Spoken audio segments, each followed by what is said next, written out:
নমস্কার, আমি ভাস্বতী। আপনি দেখছেন আপডেট বাংলা ইউটিউব চ্যানেল। রইল আজকের সব থেকে বড় 20টি প্রধান খবর। দেখে নিন এক নজরে আজকের হেডলাইন্সগুলি। পুজো কমিটিকে অনুদান দেওয়ার মমতার প্রশংসায় কংগ্রেস নেতা। থিমে ধরা পড়ছে ম্যানমেড বন্যা, ভেসে যাচ্ছে ছোট খানাকুল। আসামে বিটিসি নির্বাচনে পর্যুদস্ত বিজেপি, আটা শাসন পেয়ে একক সংখ্যাগরিষ্ঠ বিপিএফ। পুরো বেতন কাটা গেল চাকরিহারা আন্দোলনকারী সুমনের, যোগ্য শিক্ষক বললেন। হরিয়ানায় কংগ্রেসের প্রদেশ সভাপতি রাও নরেন্দ্র সিং, ভূপেন্দ্র হুডাকে বিশেষ দায়িত্ব। তৃণমূলের নতুন কমিটি ঘোষণার পরেই হাবড়ায় বড় আলোড়ন, ভাইস চেয়ারম্যান পদ ছাড়ছেন বর্ষিয়ার নেতা শীতাংশু দাস। কেন এই সিদ্ধান্ত? মমতা লক্ষ্মীর ভান্ডারকে টক্কর, মোদির এক পদক্ষেপে রাতারাতি 75 লক্ষ মহিলার অ্যাকাউন্টে ঢুকলো বিপুল টাকা। নির্বাচনের আগেই বড় চমক, বাংলার বাড়ি প্রকল্পে আরো 16 লক্ষ পরিবারকে টাকা দেবে রাজ্য সরকার। আমজনতার কাছে পৌঁছতে পুজোয় রাজ্য জুড়ে প্রায় 2000 বুক স্টল সিপিএম এর। বিজেপি এবার মুসলিম ভোটে মশাল জ্বালাতে চাইছে, টার্গেট তৃণমূলের হারা আসনগুলি। ঠাকুর দেখতে বেরিয়ে ভয়ঙ্কর ঘটনা, বালিতে দুর্ঘটনার কবলে 4 চাকা। হাউসফুল রক্তবীজ 2, রাত জেগে ঠাকুর দেখতে গিয়ে মনির অঙ্কুশকে ছেঁকে ধরলেন অনুরাগীরা। পরপর 3বার আন্তর্জাতিক বাণিজ্য মেলার আয়োজক নজির গড়ল যোগীর উত্তরপ্রদেশ। ঘরে 3 বছরের সন্তান, পার্সেল কাঁধে 14 ঘন্টায় ছুটে চলেন মহিষাদলের অন্নদুর্গা অর্পিতা। শিশুকন্যাকে আছাড় মেরে খুন, কয়েক ঘন্টার মধ্যে ট্রেনের ধাক্কায় মৃত্যু অভিযুক্ত বাবার। দুর্গাপুজোর মধ্যেই বাংলাদেশে কিশোরীকে গণধর্ষণ, প্রতিবাদ করতেই চালানো হলো গুলি। প্রিয় দর্শক, আপনাদের একটা লাইক আর একটা কমেন্ট আমাদের জন্য অনেকটা অনুপ্রেরণা দেয়। আর প্রতিদিনের নির্ভরযোগ্য বাছাই করা খবর পেতে আমাদের আপডেট বাংলা চ্যানেলটিকে সাবস্ক্রাইব করুন। প্রধান খবরগুলি জানতে ভিডিওটি শেষ পর্যন্ত দেখুন, কারণ প্রতিটা মুহূর্তে রয়েছে গুরুত্বপূর্ণ খবর। রবিবার মহাষষ্ঠীর দিন কলকাতার পুজো উদ্বোধনে এসে তৃণমূল সরকারের প্রশংসা করলেন কংগ্রেসের সর্বভারতীয় সাধারণ সম্পাদক এবং পশ্চিমবাংলার পর্যবেক্ষক গোলাম আহমেদ মীর। রাজ্যের মুখ্যমন্ত্রী তথা তৃণমূল সুপ্রিমো মমতা বন্দ্যোপাধ্যায় যেইভাবে ক্লাবগুলিকে লক্ষাধিক টাকার বেশি দিয়ে সাহায্য করছে তা ভালো পদক্ষেপ বলে তিনি দাবি করেন। রবিবার তিনি মধ্য হাওড়া জাতীয় সেবা দল ক্লাবের পুজো উদ্বোধনে এসে বলেন, পুজো কমিটিগুলোকে 1 লক্ষ টাকার ওপর সরকারি অনুদান দেওয়া হচ্ছে, তা খুব ভালো পদক্ষেপ। কারণ বেশিরভাগ ছোট পুজো কোনো কর্পোরেট স্পন্সরশিপ পায় না, অথচ এই দুর্গাপুজোতে সব শ্রেণীর মানুষ আনন্দে মেতে ওঠে। সেক্ষেত্রে সরকার যদি ক্লাবগুলোকে আর্থিক সাহায্য করে তাহলে সকলেরই এই সামাজিক উৎসবে মেতে উঠতে পারে, সবাই উপকৃত হয়। এটা খুব ভালো পদক্ষেপ। আগামী বছর বিধানসভা নির্বাচনের আগে সিপিএম বা অন্য কোনো দলের সঙ্গে যদি কোনো রাজনৈতিক জোট হবে কিনা এই প্রসঙ্গে তিনি বলেন, আমরা এই মুহূর্তে দলের নিজস্ব সংগঠনকে চাঙ্গা করার জন্য কাজ করছি। একেবারে বুথ স্তর সংগঠন ঢেলে সাজানো হচ্ছে। এই ব্যাপারে রাজ্য কংগ্রেস কাজ করছে। জোট হবে কিনা তা পরে ঠিক করা হবে। পুজোর পর এই রাজ্যে শুরু হবে এসআইআর এর কাজ। এদিন তিনি বলেন, আমরা এসআইআর এর বিরোধী নই, তবে এসআইআর করার আগে গোটা দেশ জুড়ে বিরোধীদের সঙ্গে আলোচনা করা উচিত ছিল, তা হয়নি। পশ্চিমবাংলায় 6 থেকে 8 মাস পর ভোট, তাই এত অল্প সময়ে এসআইআর এর কাজ সম্পূর্ণ করা সম্ভব নয়। কংগ্রেসের পক্ষ থেকে ভোট চুরি নিয়ে গোটা দেশে আন্দোলন চলছে। এখানেও বুথ দখল করে ভোট চুরি হচ্ছে বলে তিনি অভিযোগ করেন। রবিবার পুজো উদ্বোধনে উপস্থিত ছিলেন রাজ্যের প্রদেশ কংগ্রেসের সভাপতি শুভঙ্কর সরকার এবং অন্যান্যরা। দুর্গাপুজোর প্যান্ডেলে ফের উঠে এলো রাজনীতির রং। এই বছর হুগলির ঘোষপুর সমাজ শিক্ষা কেন্দ্রের থিম সরাসরি তুলে ধরছে ডিভিসির বিরুদ্ধে অভিযোগ। মমতা বন্দ্যোপাধ্যায় বারবার যে ম্যানমেড বন্যার কথা বলছেন, সেই অভিযোগের ছবিই যেন ধরা পড়ছে এই মণ্ডপে। ঘোষপুর ইউনিয়ন নেতাজি বিদ্যাপীঠের সামনে সাজানো হয়েছে প্রতীকী ডিভিসি জলাধার। তার পাশেই গড়ে তোলা হয়েছে ছোট্ট খানাকুল। সেখানে জলাধার থেকে নিরন্তর জল ছেড়ে প্লাবনের ছবি ফুটিয়ে তোলা হচ্ছে। স্থানীয়দের দাবি, বাস্তবেও খানাকুল প্রায় প্রতি বছর বর্ষার মরশুমে এমনই পরিস্থিতি তৈরি হয়। গত কয়েক বছরে রাজ্য বনাম ডিভিসির সংঘাত বারংবার প্রকাশ্যে এসেছে। বিশেষত গত বছর জল যুদ্ধ চরমে উঠেছিল। এমনকি মুখ্যমন্ত্রী ঘোষণা করেছিলেন দামোদর ভ্যালি জলাধার নিয়ন্ত্রণ কমিটি থেকে রাজ্যের প্রতিনিধি প্রত্যাহার করার কথা। যদিও এই বছর বৃষ্টির অভাবে পরিস্থিতি অনেকটাই শান্ত, তবুও ঘোষপুরের এই থিম ঘিরে ফের তুঙ্গে উঠল বিতর্ক। আসামের বোডোল্যান্ড টেরিটোরিয়াল কাউন্সিল নির্বাচনে পর্যুদস্ত হলো বিজেপি। উল্লেখযোগ্যভাবে এনডিএ শরিক বোডোল্যান্ড পিপলস ফ্রন্টের কাছেই হারতে হয়েছে বিজেপিকে। বিধানসভা নির্বাচনের মুখে দাঁড়িয়ে যে ফলাফল আসামের রাজনীতিতে সুদূর প্রসারী বলেই মনে করছে রাজ্যের রাজনৈতিক মহল। যদিও এবারে নির্বাচনে জয়লাভের জন্য চেষ্টা ত্রুটি রাখেনি মুখ্যমন্ত্রী হিমন্ত বিশ্ব শর্মা। তার আক্রমণাত্মক প্রচার সত্ত্বেও বিজেপির এই মুখ থুবড়ে পড়াকে অশনির সংকেত বলেই দেখছে রাজনৈতিক মহল। কারণ আসাম বিধানসভা নির্বাচনের আগে এই নির্বাচনকে সেমিফাইনাল হিসাবে দেখা হয়েছিল। বিটিসি নির্বাচনে জয়ী বিপিএফ এর নেতৃত্বে আছেন 56 বছর বয়সী বিদ্রোহী থেকে রাজনীতির আঙিনায় ফের হাগরামা মহিলারি। কোকরাঝাড়ের এক সাধারণ বড়ো পরিবারের জন্মগ্রহণকারী মহিলারি যৌবনে 1987 সালে স্বায়ত্তশাসনের দাবিতে বড়ো আন্দোলনে যোগ দেন। পশ্চিম আসামে জমি এবং পরিচয় নিয়ে তীব্র সংঘের সময় তার নাম ছড়িয়ে পড়ে। তিনি বিদ্রোহী বোডোল্যান্ড লিবারেশন টাইগার্সের প্রধান হিসাবে খ্যাতি অর্জন করেন।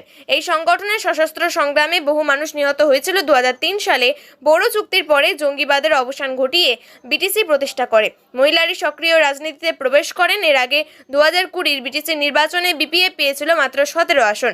যদিও এবার বিটিসি নিজেদের ফলাফলে উল্লেখযোগ্যদের উন্নতি করে আসন সংখ্যা 28-এ নিয়ে গিয়েছে। অন্যদিকে বিজেপি জয়ী হয়েছিল 9 আসনে এবং ইউনাইটেড পিপলস পার্টি লিবারেশন জয়ী হয়েছিল 12 আসনে। একটি করে আসন পেয়েছিল কংগ্রেস এবং গণসুরক্ষা পার্টি। বিরাট কৃতিত্ব। ভারতের প্রথম রাজ্য হিসাবে পরপর 3 বার আন্তর্জাতিক বাণিজ্য মেলার আয়োজন করল উত্তরপ্রদেশ। বলা বাহুল্য মুখ্যমন্ত্রী যোগী আদিত্যনাথের উদ্যোগে এত বড় সাফল্য পেল রাজ্যটি। বাণিজ্য মেলার পোশাকই নাম ছিল উত্তরপ্রদেশ ইন্টারন্যাশনাল ট্রেড শো। অন্যদিকে ইন্ডিয়া এক্সপোর্ট মাঠে চলছে জাঁকজমকপূর্ণ এই আয়োজন। আন্তর্জাতিক বাণিজ্য মেলার সমাপ্তি অনুষ্ঠানে ক্যাবিনেট মন্ত্রী রাকেশ সচান এবং নন্দগোপাল গুপ্ত নন্দী বক্তব্য রাখেন। এই অনুষ্ঠানকে রাজ্যের জন্য একটি ঐতিহাসিক মাইলফলক হিসাবে অভিহিত করেন তারা। রাকেশ সচান উল্লেখ করেন যে প্রধানমন্ত্রী নরেন্দ্র মোদী এবং মুখ্যমন্ত্রী যোগী আদিত্যনাথের নেতৃত্বে উত্তরপ্রদেশে টানা তৃতীয়বারের মতো আন্তর্জাতিক বাণিজ্য প্রদর্শনী আয়োজনকারী ভারতের প্রথম রাজ্য। তিনি জোর দিয়ে বলেন, ইউপিআইটিএস একটি বিশ্বব্যাপী প্ল্যাটফর্ম হিসাবে কাজ করছে। রাজ্যের উদ্যোক্তা এবং কারিগরদের আন্তর্জাতিক বাজারের সঙ্গে সংযুক্ত করে, তাদের মধ্যে নতুন করে আস্থা জাগিয়ে তোলে। প্রসঙ্গত, তৃতীয় উত্তরপ্রদেশ বাণিজ্য মেলায় 2400-এর বেশি ব্যবসায়িক বৈঠক অনুষ্ঠিত হয়েছে। 2400 সমঝোতা স্মারক স্বাক্ষরিত হয়েছে। মোট আর্থিক লেনদেনের পরিমাণ 11,200 কোটি টাকা। পার্সেল আছে। 3 বছরের সন্তানকে রেখে 14 ঘন্টার ডিউটিতে বেরোন বাস্তবে দশভুজা মহিষা দলের অর্পিতা। দুর্গাপূজার সময় চারিদিকে আলো, আনন্দ আর অনলাইন কেনাকাটার হিড়িক। কেউ অ্যাপ খুলে বাড়িতে বসে অর্ডার করছে জামা কাপড়, কেউ বা গহনা, আবার কারোর হাতে পৌঁছেছে নতুন ইলেকট্রনিক্স। কিন্তু সেই পার্সেলের সময় মতো গ্রাহকের কাছে পৌঁছাতে কতটা পরিশ্রম করতে হয় তা খুব কম মানুষই জানেন। মহিষা দলের বছর 25-এর অর্পিতা দিনভর একের পর এক পার্সেল নিয়ে ছুটে বেড়ান তমলুক শহরের অলিগলি, বাজার, কলোনি, গ্রামাঞ্চল। সন্ধ্যা নামলে আবার লড়াই স্কুটিতে করে বাড়ি ফেরা। এই তরুণী দৃঢ়তা এক কথায় অনন্য। সংসার, সন্তানের দায়িত্ব আর নিজের কেরিয়ার সব একসঙ্গে সামলান। এ যেন বাস্তবে দেবী শক্তি। অর্পিতা বরাবরই চেয়েছেন নিজের পায়ে দাঁড়াতে। 8ম শ্রেণীতে পড়াকালীনই নিজের খরচ মেটানোর জন্য টিউশনি শুরু করেন। কলেজে ওঠার পর তিনি বেসরকারি স্কুলে পড়ানো শুরু করেন। পরে একটি ফাইন্যান্স কোম্পানিতে চাকরি করেন। তারপর হলদিয়া সিকিউরিটি ম্যানেজারের পদেও দায়িত্ব সামলেছেন। জীবনের প্রতিটি ধাপেই নতুন নতুন কাজ শিখেছেন, অভিজ্ঞতা অর্জন করেছেন। আর আজ তিনি তমলুকের নিমতৌড়িতে একটি ডেলিভারি সংস্থার কর্মী। অন্যদিকে অর্পিতা বলেন, মেয়েরা চাইলে সব পারে, মনের জোরটাই আসল, সবটাই সামলাই তাই। স্বামী স্ত্রী ঝামেলার মাঝে বলি 1.5 বছরের ছোট্ট শিশুকন্যা নিজের মেয়েকে আছাড় মেরে খুন করার অভিযোগ উঠল বাবার বিরুদ্ধে। যদিও মেয়েকে মেরে শান্তি মেলেনি বাবার। মেয়ের মৃত্যুর পর ট্রেনের ধাক্কায় মৃত্যু হয়েছে বাবারও। মর্মান্তিক ঘটনায় মুর্শিদাবাদের শামসেরগঞ্জের দেবীদাসপুরে একদিকে স্বামী, অপরদিকে শিশুকন্যা, একসঙ্গে দুজনকে হারিয়ে দিশেহারা সুলেখা খাতুন। মৃত ওই শিশুকন্যার নাম সুলাইমা খাতুন, মৃত ব্যক্তির নাম নাইম আক্তার। দুজনেরই মৃতদেহ ময়নাতদন্ত করা হয়েছে সোমবার। জানা গিয়েছে, বছর 3 আগে শামসেরগঞ্জের ভাষা পাইকর পঞ্চায়েতের ইসলামপুর গ্রামে সুলেখা খাতুনের সঙ্গে বিয়ে হয়েছিল শামসেরগঞ্জ থানার অন্তর্গত নাইম আক্তারের। সুলেখা খাতুনের বাপের বাড়ির লোকজনের অভিযোগ, পরিবারের এক কন্যা সন্তান আসার পর থেকে মেয়ের উপরে অত্যাচার চালাতেন জামাই নাইম এবং তার পরিবারের লোকজন। এমনকি সুলেখাকে ডিভোর্স দেওয়ার কথাও জানায় নাইম, আর তাতেই বাড়ে মনোমালিন্য। অভিযোগ, রবিবার দুপুরে স্বামী স্ত্রীর ঝামেলা হওয়ার সময় পরিবারকে অন্য লোকজনের মাঝেই 1.5 বছরের শিশুকন্যাকে আছাড় মারেন নাইম। অত্যন্ত সংকটজনক অবস্থায় তড়িঘড়ি এই শিশুকন্যাকে জঙ্গিপুর হাসপাতালে নিয়ে যাওয়া হয়। রাস্তাতেই মৃত্যু হয় শিশুকন্যার। অন্যদিকে মেয়ের মৃত্যু সংবাদ পেয়ে পাগলের মতো এদিক ওদিক ছোটাছুটি করতে থাকেন অভিযুক্তের বাবা নাইম আক্তার। কয়েক ঘন্টার মধ্যেই খবর আসে শামসেরগঞ্জের জয়কৃষ্ণপুর এলাকার রেল লাইনে কাটা পড়ে মৃত্যু হয়েছে নাইম আক্তারের। মেয়ের মৃত্যুর পর তিনি আত্মহত্যার জন্য ট্রেনের সামনে ঝাঁপ দিয়েছেন কিনা তা খতিয়ে দেখছে পুলিশ। সোমবার দুজনের মৃতদেহ ময়না তদন্তের পর পরিবারের হাতে তুলে দেওয়া হয়। স্বামী এবং তার পরিবারের লোকজনের বিরুদ্ধে খুনের অভিযোগ তুলে শিশুকন্যার মৃতদেহ নিয়ে যায় বাবার বাড়ি নিয়ে চলে যান সুলেখা খাতুন। একই সঙ্গে স্বামী এবং কন্যাকে হারিয়ে বিধ্বস্ত হয়ে পড়েন তিনি। দুর্গাপুজোর উৎসবে আবহে ফের অশান্ত হয়ে উঠল বাংলাদেশ। খাগড়াছড়ির গুইমারা উপজেলার রবিবার আন্দোলনকারীদের মিছিলে গুলি চালানোর ঘটনায় 3 জন নিহত হয়েছেন এবং 4 জন জখম হওয়ার খবর মিলেছে। ডেইলি স্টারের প্রতিবেদন অনুযায়ী রবিবার দুপুরে 8ম শ্রেণীর এক ছাত্রী ধর্ষণের প্রতিবাদে আদিবাসী সম্প্রদায়ের একটি অংশ বিক্ষোভ দেখাচ্ছিল। তবে লুটপাট, অগ্নিসংযোগ এবং 144 ধারা জারি গুলি চালানোর পরে পরিস্থিতির দ্রুত অবনতি ঘটে। গুইমারার রামসেসু বাজারে আদিবাসী বহু দোকানে লুটপাট হয়, একাধিক বাড়িতে আগুন ধরিয়ে দেওয়া হয়, মোটর বাইকও পুড়িয়ে দেওয়া হয়। দ্রুত সোশ্যাল মিডিয়ায় এই ঘটনার ছবি এবং ভিডিও ছড়িয়ে পড়ে। প্রত্যক্ষদর্শী মংসাজাই মার্মা এবং কংরাজি মার্মার দাবি তাদের আন্দোলনে শান্তিপূর্ণ ছিল। হঠাৎ নিরাপত্তা বাহিনী এসে অশান্তি শুরু করে এবং তারপরেই গুলি চালাতে শুরু করে। অন্যদিকে সেনা এবং পুলিশ প্রশাসনের অভিযোগ, ইউপিডিএফ এবং তাদের সহযোগী গোষ্ঠী রামেশুর দাবি পরিস্থিতি সামলাতে তারা হস্তক্ষেপ করলে অস্ত্রধারীরা পাহাড় থেকে স্বয়ংক্রিয় বন্দুক দিয়ে গুলি চালায়। এতে প্রায় 10 জন সেনা আহত হন। এরপর পাল্টা পদক্ষেপ নিতে বাধ্য হয় জওয়ানরা। বাংলাদেশের স্বরাষ্ট্র মন্ত্রক সূত্রে দাবি করা হয়েছে, দুষ্কৃতীদের হামলায় মোট 13 জন সেনা, 3 জন পুলিশ, স্থানীয় বাসিন্দারা আহত হন। অন্যদিকে এলাকায় অতিরিক্ত সেনা এবং বিজেপি মোতায়েন করা হয়েছে। সব মিলিয়ে বাংলাদেশের এই পাহাড়ি এলাকায় রীতিমতো থমথমে পরিবেশ বিরাজ করছে। সামনে রেখে রাজ্য সরকার ফের বাংলার বাড়ি প্রকল্প নিয়ে বড় ঘোষণা করতে পারেন বলে খবর। সূত্রের খবর, কেন্দ্রের বিরুদ্ধে টাকা আটকে রাখার অভিযোগের পরেও মুখ্যমন্ত্রী মমতা বন্দ্যোপাধ্যায় সরকার শীঘ্রই আরও 16 লক্ষ উপভোক্তাকে বাড়ি তৈরির জন্য অর্থ দেওয়া শুরু করতে চলেছে। এই কিস্তি ডিসেম্বরের শুরুতেই দেওয়া হতে পারে। এর আগে 12 লক্ষ পরিবারকে সুবিধা পেয়েছে। সব মিলিয়ে মোট 28 লক্ষ পরিবারকে ভোটের আগে এই প্রকল্পের আওতায় আনতে চাইছে নবান্ন। তবে এর জন্য কিছু আয়ের শর্ত মানা বাধ্যতামূলক। 2026-এর ভোটের আগে দুর্গাপুজোকে হাতিয়ার করে কোমর বেঁধে নামতে চলেছে সিপিএম।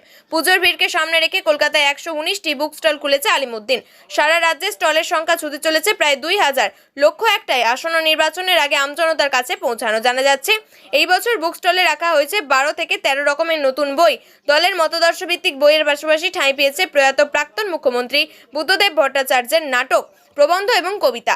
জায়গা পেয়েছে প্রাক্তন সাধারণ সম্পাদক সীতারাম ইয়েচুরির লেখাও। শুধু রাজনীতি নয়, বাংলা ভাষা এবং সাহিত্যের গুরুত্ব, ইতিহাস এবং সংস্কৃতি তুলে ধরার উপর বিশেষ জোর দেওয়া হয়েছে। ন্যাশনাল বুক এজেন্সি এবং একাধিক প্রকাশনা সংস্থা থেকে প্রকাশিত রাজনীতি, অর্থনীতি, ইতিহাস, দর্শন, জীবনী, অনুবাদ, সাহিত্য, গল্প, উপন্যাস, শিশু এবং কিশোর সাহিত্য সবকিছুরই মিশ্রণ মিলেছে স্টলগুলিতে। এমনকি কৃত্রিম বুদ্ধিমত্তা নিয়েও আলাদা বই রয়েছে।